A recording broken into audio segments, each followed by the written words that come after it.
Let's take a look at the problems we are facing around the world today. Almost every one of them falls under either a social, economic, or environmental heading. Our problems are global and they are increasing, which shows us that when it comes to solving our problems, we must be doing something very wrong. Every single thing we consume, produce, and use is provided by nature, which immediately shows us that our individual and collective social and economic stability will suffer more and more if our environment continues to deteriorate.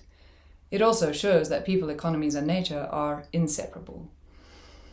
We are seeing untold improvements with all the things we are able to produce with our advancing technology.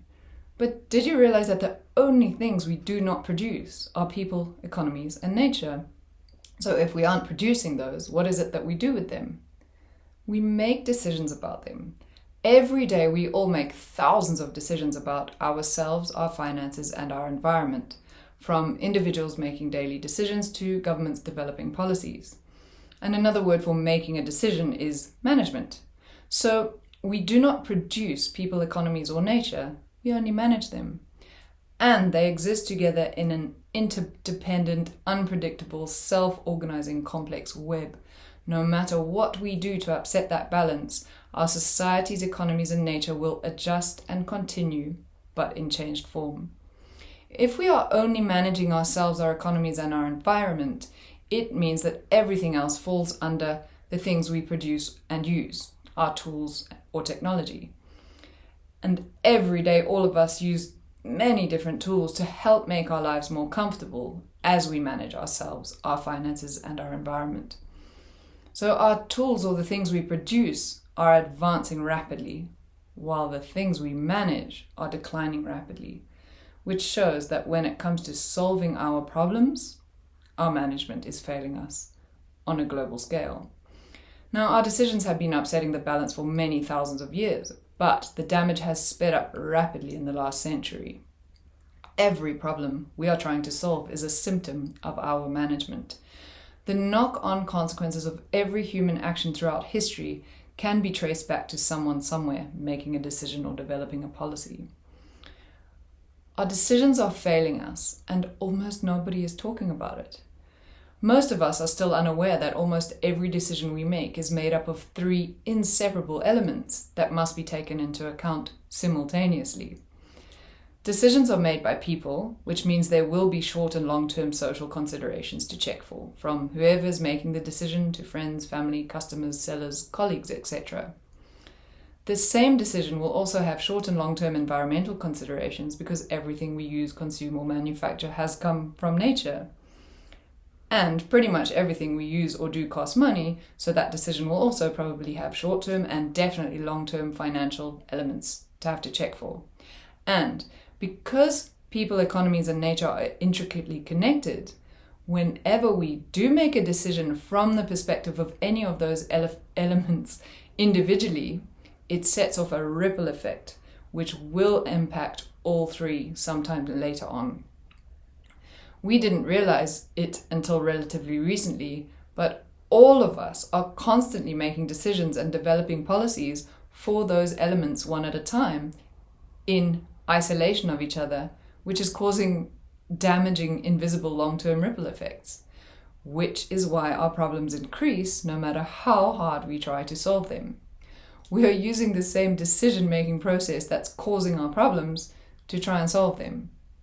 And we are failing to associate our increasing problems with how we make decisions because we are still usually able to fulfill our short-term objectives regarding whatever need, desire, or problem we are trying to address. The long-term domino effect of damage across the complex web is invisible and usually only felt later on and often far away from the original decision or policy. In 1983, a scientist called Alan Savory, who also happens to be my father, discovered why our decisions are leading us into more and more trouble. He uncovered an outdated flaw in our management, which can be found throughout all ages and cultures. No matter what type of management he studied and broke down, when he traced things to the core or to the point of decision itself, he found an identical process being used every single time. And this process is genetically inherited. We are all born with it. And our inherited process is designed for us to only ever need to think about things from one simple perspective when making a decision. We are a tool-using animal, and just like every other tool-using animal, we only ever had to make decisions to meet our needs from a single social perspective. This is because our technology started as stick and stone tools, and we were not able to manipulate, harm, or manage our environment with those simple tools. Our inherited process could be simple because our tools and decisions were simple. We existed in balance and harmony with our environment, and our decisions only needed to be made from a social perspective. There weren't any economic or environmental consequences to have to think about because we weren't managing those things yet. We couldn't manage nature or economies until our tools began to advance, and that was made possible with our control of fire. With advancing technology, we were able to manipulate, harm, and gradually manage our environment, and at some point we added a financial component into that web. We had added environmental and economic elements to our once only social decisions. But as the complexity of our decisions grew, our narrow inherited process was causing us to unwittingly break the three components down into simpler, more manageable parts. We were separating the inseparable, splitting the elements up, and managing them one at a time.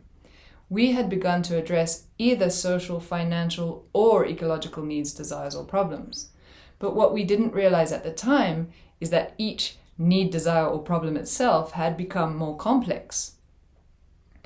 We had created social, economic, and ecological elements which had to be considered and balanced simultaneously with each decision. Now, this was probably the biggest turning point in human history, and is where we should have updated, adjusted, and broadened our inherited decision-making process to include the new elements, but nobody realized it at the time. So we have realized it now, and luckily it is not yet too late to reset our course in order to steer ourselves away from the proverbial iceberg. What if I told you we could change the entire trajectory of our future by conditioning ourselves to make a slight change whenever we make a decision? By adding a couple of steps to our inherited process, we can bring our management up to date and begin to turn things around. Scientists have developed a decision-making framework which enables any of us to be able to successfully manage and balance the unique social, economic, and environmental elements of any decision or policy. They call it the holistic management framework because the whole or full complexity of every decision is always considered. This framework is a guiding, filtering process which ensures the best decision for whoever is making the decision, and whatever situation that decision is being made in will automatically float to the top and become apparent. It essentially makes it impossible for anyone to make an unsound decision given their own entirely unique circumstances. The whole process is based on environmental health being made paramount, while still understanding that a perfect decision cannot be made for the environment alone, as there are always social and financial elements tied into each decision, which must be tested and balanced out. The shift to this new process will empower decision makers everywhere. We would see people united in collective decision making towards the greater good, while still respecting individual differences, circumstances, cultures, and values. As soon as we broaden our perspective at the point of decision, we stop ourselves from making decisions or developing policies from the narrow and incomplete perspective of our social, financial, or environmental needs, desires, or problems. And instead, we learn how to zoom out so we are always able to clearly see and then balance the full short and long-term social, economic, and environmental elements of any decision or policy. The first country to change their management and develop an agricultural policy using this process would be the first country in history to address the root cause of global desertification and climate change.